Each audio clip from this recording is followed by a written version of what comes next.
Good day, everybody.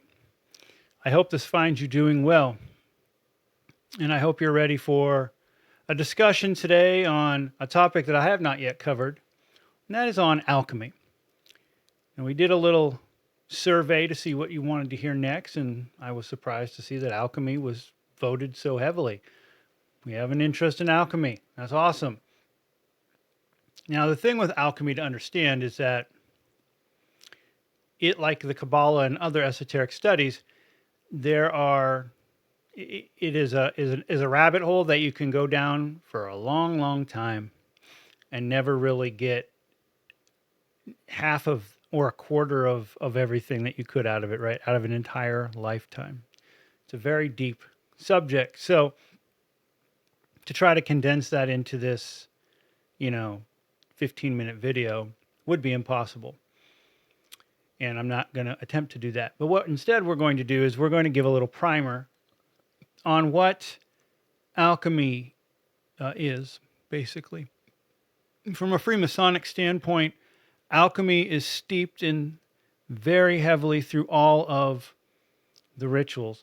In fact, if you research and you go back into the older rites that are no longer active, a lot of those rituals were written by alchemists from the late Renaissance, earlier colonial periods.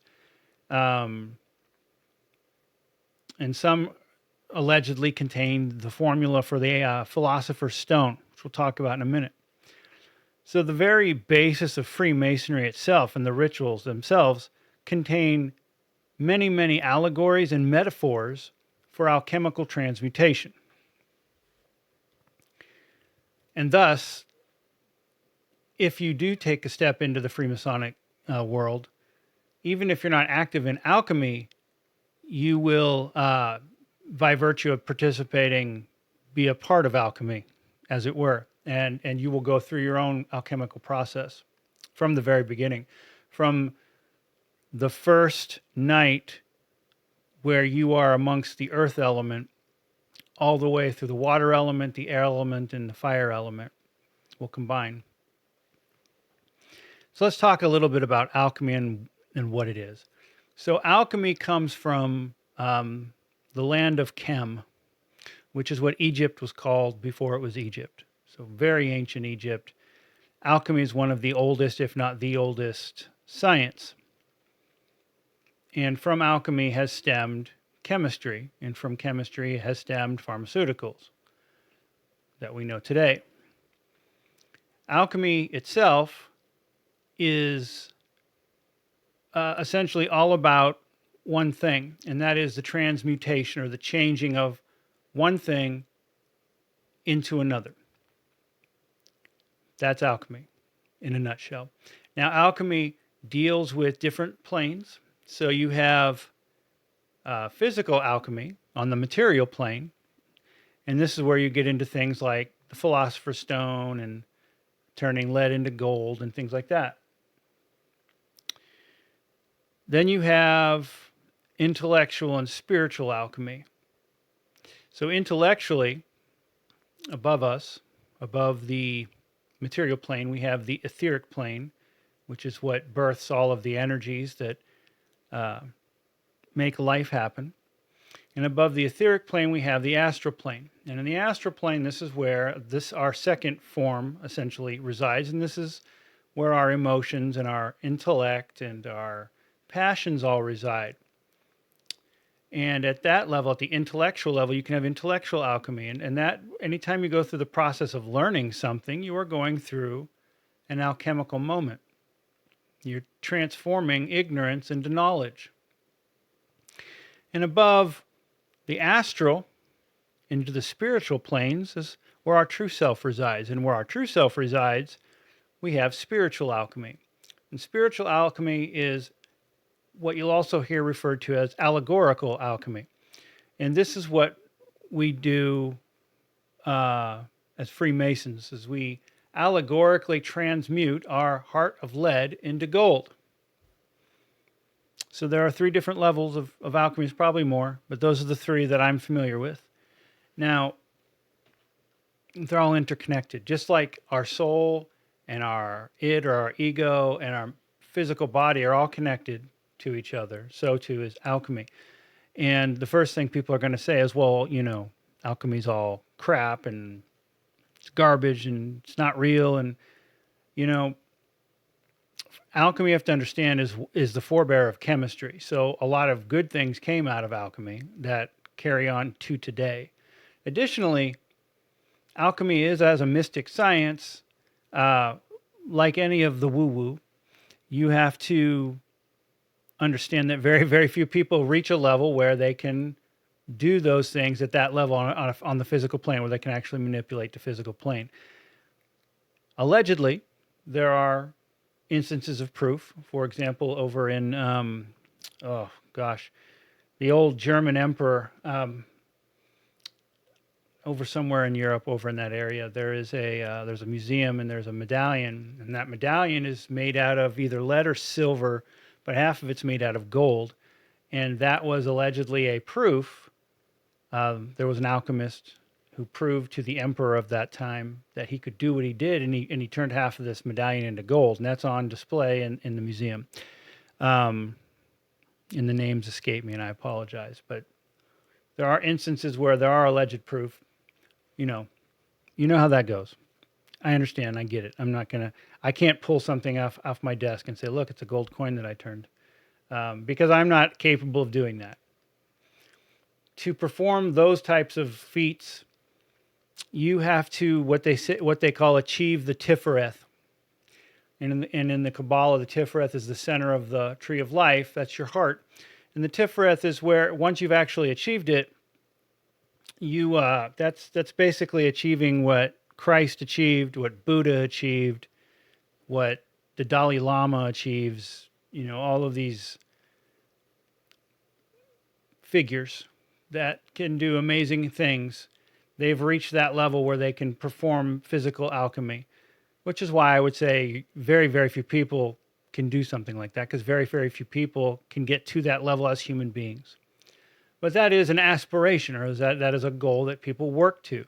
If your goal in alchemy is to take a formula and make a bunch of gold so you can be rich and profit off of it, you're probably not gonna have a good time. It's not gonna work out very well for you. Not saying that can't happen, but what I am saying is that to perform feats of alchemy, you actually have to be of that mind, you have to have reached that level. So it's going to be a rare thing to see physically. Spiritually, allegorically, for sure, those are things that you can accomplish. Anytime you're transmuting that aspect of yourself, that old aspect of yourself, and trying to purify yourself or raise your vibrations or whatever words you want to use for it, make yourself better, that's a form of alchemy. It's a form of transmutation. So what I want to do is I found a lecture, and I'm going to read that lecture for your benefit. And this kind of just goes over a base of what alchemy is. It's a beginner's base lecture that maybe you can benefit from. And if you're interested in alchemy, there are tons of material on it. If you're a Freemason and you're interested in the ties, Timothy Hogan wrote a great little pamphlet on alchemy and Freemasonry that I find fascinating, and I may do some of that on this channel, going through the different degrees and how they relate alchemically, just because I found it to be a fascinating read. And when I did my own research, it really led me down some rabbit holes. And I really like Timothy Hogan as an author and what he has, for me, advanced. So without further ado, I'm going to read you this base lecture and give you some primer information on what alchemy is. All right, the history and allegory of alchemical self-purification. Alchemy, rooted in ancient Egypt, is often considered a precursor to modern chemistry. The term itself is derived from the Arabic word alchemia, referring to the ancient practice of transforming base metals into noble ones, like gold. This practice flourished in the medieval Islamic world and later in medieval Europe, incorporating a blend of practical chemistry, philosophy, mysticism, and esoteric spirituality. Medieval European alchemists, such as Paracelsus and Nicholas Flamel are often credited with infusing alchemy with Christian mysticism. And yes, if you're a Harry Potter fan, you might have picked up on the word Nicholas Flamel. Nicholas Flamel was a character in the very first Harry Potter, the Philosopher's Stone, or as it was called in America, the Sorcerer's Stone, because Nicholas Flamel is a world-renowned alchemist who allegedly found the Philosopher's Stone and learned the secrets of eternal life through that. So, he was a real person. These alchemists believed that the physical process they engaged in paralleled a spiritual transformation. The ultimate goal, being creation of the Philosopher's Stone, symbolized the transmutation of base metal into gold and the alchemist's spiritual purification and enlightenment. Alchemy as an allegory for self-purification. In the alchemical tradition, refining base metal into noble metal is an allegory for the individual's journey towards self-purification and spiritual enlightenment. This symbolic interpretation views the alchemical work as a process of transforming the base aspects of human nature, such as ignorance, sin, hedonism, impure thoughts, into the gold of spiritual wisdom and purity. The alchemical process typically involves several stages, symbolized often by color. The blackening, the whitening, the yellowing, and the reddening. Each stage represents a phase of purification and enlightenment. For example, the blackening involves decomposing the old impure elements analogous to confronting and overcoming intrusive and negative thoughts. It's the first phase of alchemy. You have the death and the putrefaction. The whitening represents the purification of these elements, leading to clarity and spiritual awakening. The tripartite soul and internal dialogue. The concept of the tripartite soul derived, and I'm getting that word wrong, I'm sure, derived from Platonic philosophy, divides the soul into three parts: the appetite, the spirit, and the reason. These parts often conflict, representing different aspects of human nature and decision-making processes. An everyday example: the brownies. Imagine a girl coming home from school to find warm brownies on a plate in the kitchen. Her appetite immediately tells her to eat one or two, and no one will know, driven by the desire for instant gratification and sensory pleasure. However, logic, or spirit, intervenes, reminding her that her mother will be angry if she eats the brownies because they are intended for someone else. Finally, reason steps in, providing a broader perspective. She doesn't need the extra calories and wants to avoid gaining unnecessary weight. I did not write this. I am just reading it. This internal dialogue illustrates the conflict between different aspects of the soul. Appetite represents base desire. Logic serves as the mediator enforcing social and moral norms, and reason aligns with higher principle and long-term goals. The process of self-purification involves bringing these aspects into harmony, where reason prevails, guiding actions in alignment with spiritual and moral values. Also, integrity is a central point here. Just because the mind says to commit the crime does not mean that you need to do it. You hold firm and maintain your true integrity. Also, this is how you build up your will. And your will is an important facet of theurgy or working in the esoteric, because it is your will that you use to make things happen, so to speak. And when you can control yourself via will, don't eat the bad food, as an example, you will end up benefiting as you're sharpening and strengthening your will. And the author continues, I use the brownies as an example of any sin: pornography, stealing, lying, manipulation, etc. Anything negative and ugly in one's personality. Also, it's easy to understand the appetite in this way, but it holds deeper morality and ethics in general, or the lack thereof, specifically in the inhibition to commit the crime or the sin. Jesus' confrontation with desire in the Gospel of Mary. Now, the Gospel of Mary is a Gnostic text. It's considered bad juju, forbidden. So, if you're not familiar with the Gospel of Mary, I did a thing on the secret Gospel of John. You can find them in the Nag Hammadi scriptures. I highly recommend reading them. But let us continue. Jesus' confrontation with desire in the Gospel of Mary. The Gospel of Mary provides a profound example of overcoming internal desire. In chapter 8, desire personified confronts Jesus, saying, I did not see you descending, but now I see you ascending. Why do you lie, since you belong to me? And Jesus responds by revealing the hidden presence of desire and says, I saw you, but you did not see me, nor recognize me. I was with you as a garment, and you did not know me.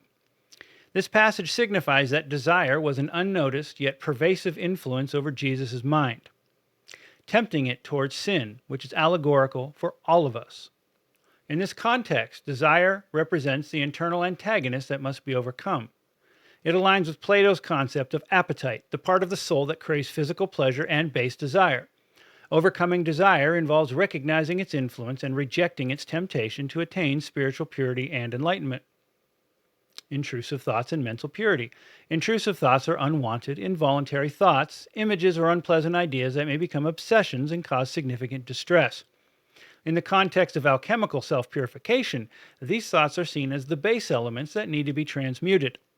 The alchemist's journey of purification involves acknowledging these intrusive thoughts, understanding their origin, and transforming them into positive and constructive mental states. The process of self-purification involves the principle of know thyself, which means realizing that these thoughts in every action and being mindful of their origins. As Jesus states, one should deny oneself, meaning these suggestive thoughts or commands. By learning to ignore all internal dialogue, an individual can achieve a state of mental purity. This aligns with the alchemical purification stage where the mind is gradually cleansed of impurities, leading to a state of enlightenment and inner peace. Alchemy and Gnosticism. Alchemy has long been associated with Gnosticism, a religious movement emphasizing esoteric knowledge for spiritual salvation. Gnostic teachings often focus on the dualistic nature of existence, where the material world is seen as a prison for the divine spark within individuals. Alchemy, emphasizing transformation and purification, is a metaphor for the Gnostic journey of freeing the divine spark from the material realm. The Philosopher's Stone in this context represents the attainment of gnosis, the profound spiritual knowledge that leads to ascension or the Christ state of being, the Tifereth, as I was explaining earlier, reaching to achieve that. It's very rare, very difficult, but as a theurgist, that is your end goal in all of this. When you step in to the lodge or whatever, the goal is to better yourself in such a way that you will achieve that state.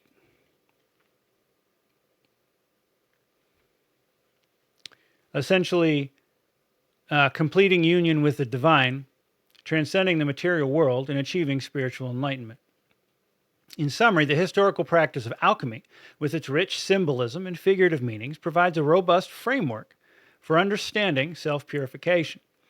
By viewing chemical processes as metaphors for mental and spiritual purification, individuals can approach the challenge of intrusive thoughts and strive for a state of purity in thought and action.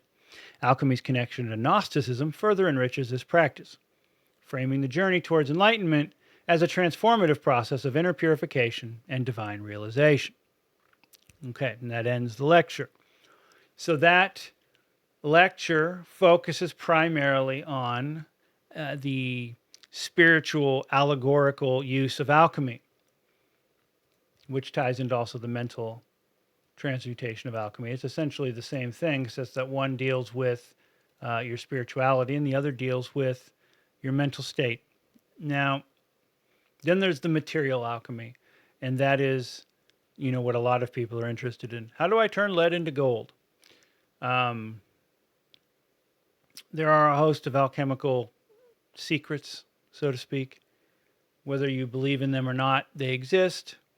The Philosopher's Stone is one of the holy grails of alchemy, and that is a stone from which allegedly turns anything, lead into gold, and drinking or from an elixir based off of it creates eternal life and eternal health, or something along those lines.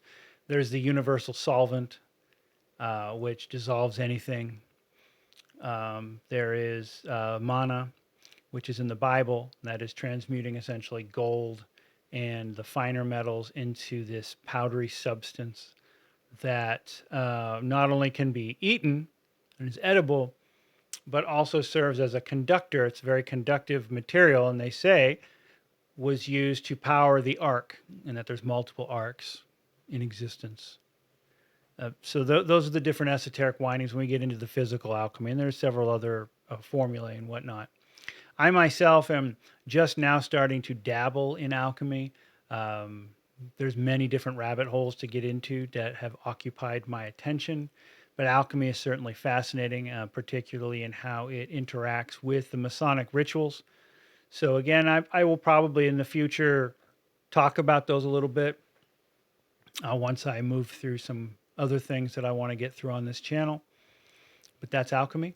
That's a primer. It's a very basic primer. If you want to learn more, there is Manly P. Hall's Secret Teachings of the Ages, where he has a couple alchemy chapters where he goes over several different things that you can peruse. That's one example of alchemy. Again, there's a Timothy Hogan's alchemical alchemy and Freemasonry. That if you're interested, if you're not a Freemason, you may not understand a lot of what's in that book because he's going to talk about things that he's not going to give context to for obvious reasons.